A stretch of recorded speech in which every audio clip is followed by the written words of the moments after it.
Hello बच्चों, चलिए प्रश्न को पढ़ते हैं।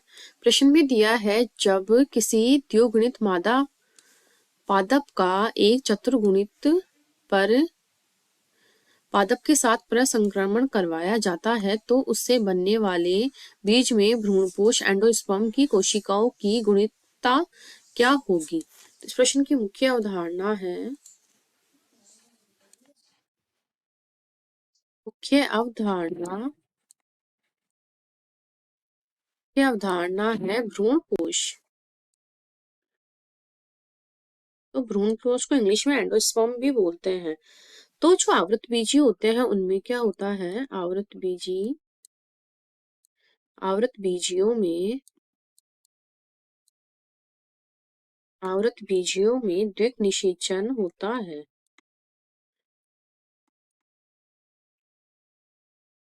द्विग होता है और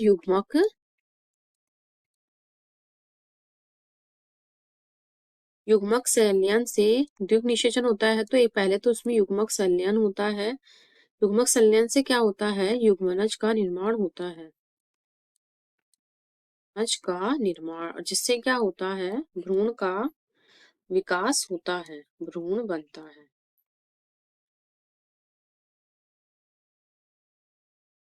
ये है भ्रूण।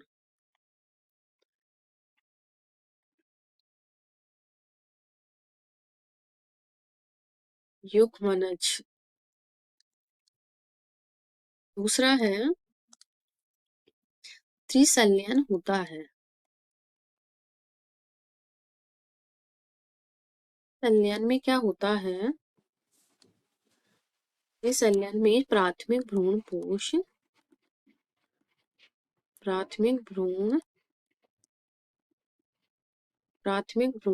केंद्रक का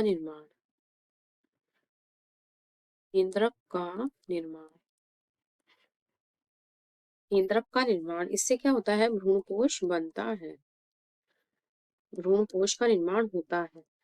तो भ्रूणपोष में दो तो ध्रुवीय केंद्रक होते हैं और एक हमारा जो ये जाता है युग्मनज, सॉरी, ये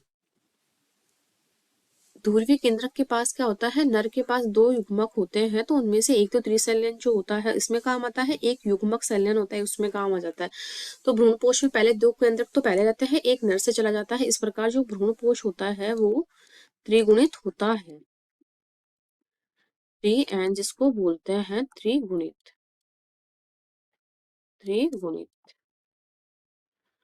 तो आगे देखिए, अब इसमें क्या होता है, आर्किडेसी, टेप्रेसी और पोडोक पोडोक्सी में से कुलों को छोड़कर सभी आवृत बीजों में क्या होता है, भ्रूणपोष पाया जाता है। अब हमारे इसमें क्या है, तो आवृत बीजों में जो भ्रूणपोष का निर्माण होता है अगुणित नर युग्मक के संलयन से होता है और ये जो ध्रुवीय केंद्रक होता है उसके साथ संयोजन होने से होता है। और जब ऐसी घटना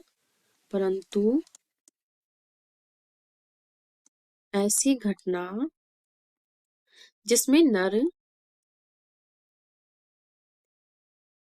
पादप क्या हो, चतुर्गुणित 4n हो या है, तो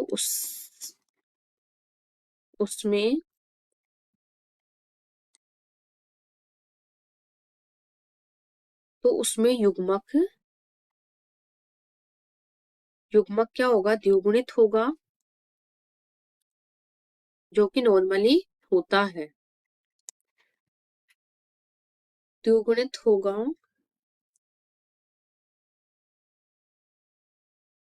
और द्विगुणित युग्मक के संलयन से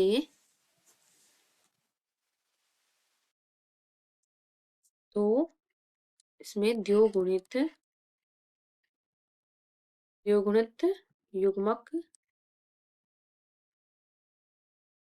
युग्मक के संलयन से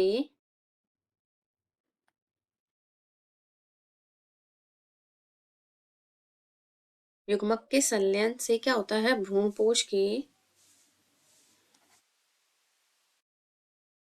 युग्मक का जो संलयन होगा वो भ्रूणपोष के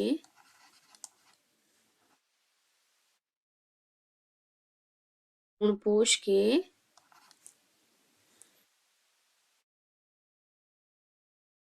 केंद्र ध्रुवीय केंद्रक से होगा, केंद्रक से होगा।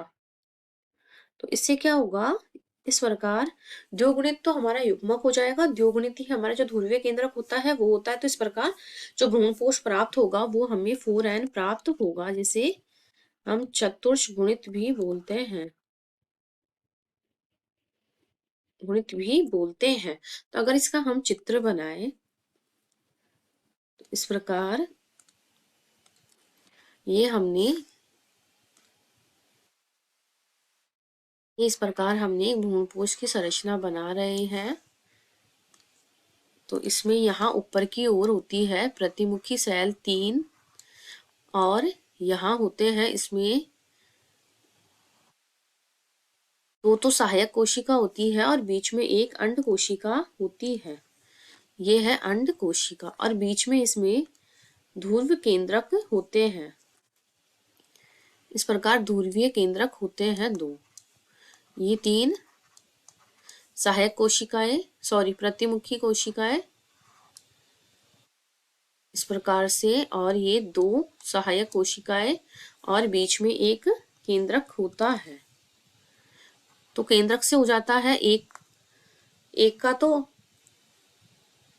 ठीक है, एक युग्मक का संलयन तो केंद्रक से हो जाता है और 2 का जब होता है इनसे संलयन तो फिर ये बाद में चतुर्गुणित बन जाता है इस प्रकार से।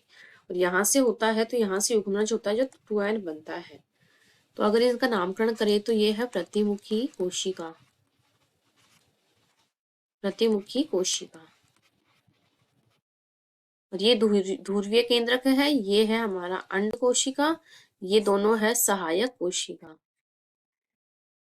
सहायक कोशिका। इस प्रकार हमारा सही उत्तर हो जाएगा चतुर्थ गुणित, बाकी के विकल्प हमारे कट जाएंगे और हमारा उत्तर है चतुर्थ गुणित। आशा करती हूँ आपको इस प्रश्न का हल समझ में आया होगा। धन्यवाद।